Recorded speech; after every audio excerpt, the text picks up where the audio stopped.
This is Ron Paul with your weekly update for October 17th. Amid the din of economic nonsense being bandied about since the collapse of the housing bubble and the steep ramping up of our national debt, there has been the persistent refrain that Washington should be run more like a business. If only more business people were in charge to wield their business acumen, we would have this country in shape in no time. Is that a good solution?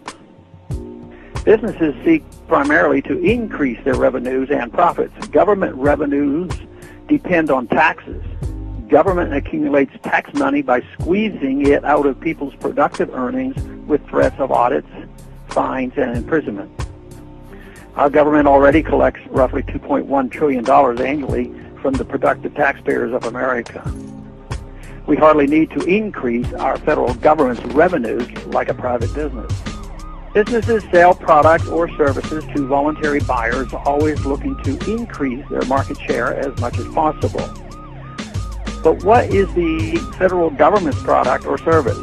Rules, regulations, bureaucracy, paperwork, red tape, hoops to jump through, uneven protection and security from people with guns, coercion and compliance through force and confiscation of assets, militarism instead of national defense, and of course, a vast welfare state. Do we need more of these government services? Hardly. In fact, we have far too many of these destructive things already. What we need is more freedom. Freedom is the simple ability of people to live their lives as they see fit without government coercion, provided they do not initiate force or fraud against others. What we really need is a less coercive government, not more revenues. Washington needs to stop seeing itself as a growth industry and realize that the true function of government is to protect liberty. Washington certainly has expanded and grown and accumulated a great deal of the people's capital for itself, but this has been at the expense of our nation's prosperity. This trend needs to be reversed. We don't need yet another jobs bill to supposedly put the American people back to work. Politicians need to realize that, aside from outright hiring some 14 million people, government does not create jobs. The only thing government does is hinder job creation by getting in the way and consuming otherwise private resources. Therefore, the most useful thing government can do for unemployment is to liquidate much of what government does in the first place. One plain example is our tax policy that encourages U.S. corporations to accumulate foreign earnings abroad rather than repatriate such earnings. Currently, there is over $1 trillion of capital that companies are keeping overseas because of the 35% tax charge for bringing it back to the United States.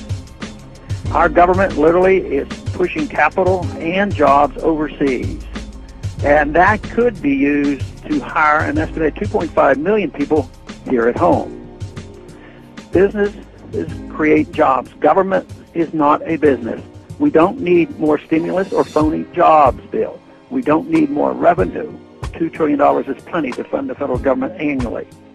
What we do need is a wholesale rejection of government as a central economic planner. Thanks for calling this update. A new update is placed on my website every Monday at www.house.gov/Paul under the heading Texas Straight Talk. Thanks for calling.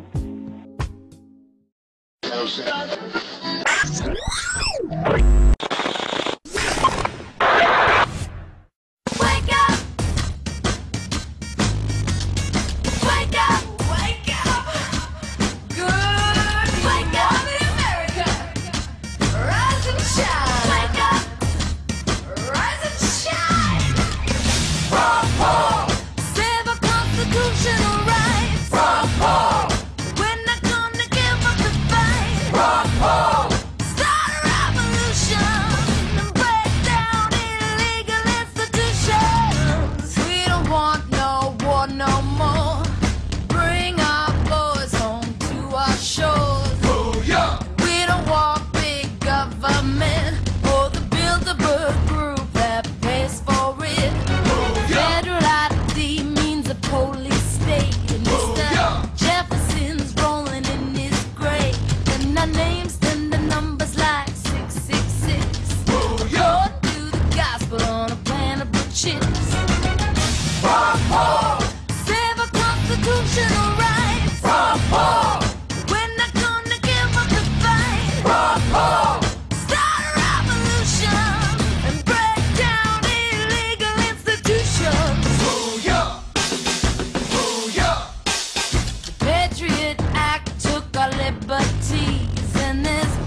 soldiery, chopping off phones, breaking down our doors, waging on the people a civil war.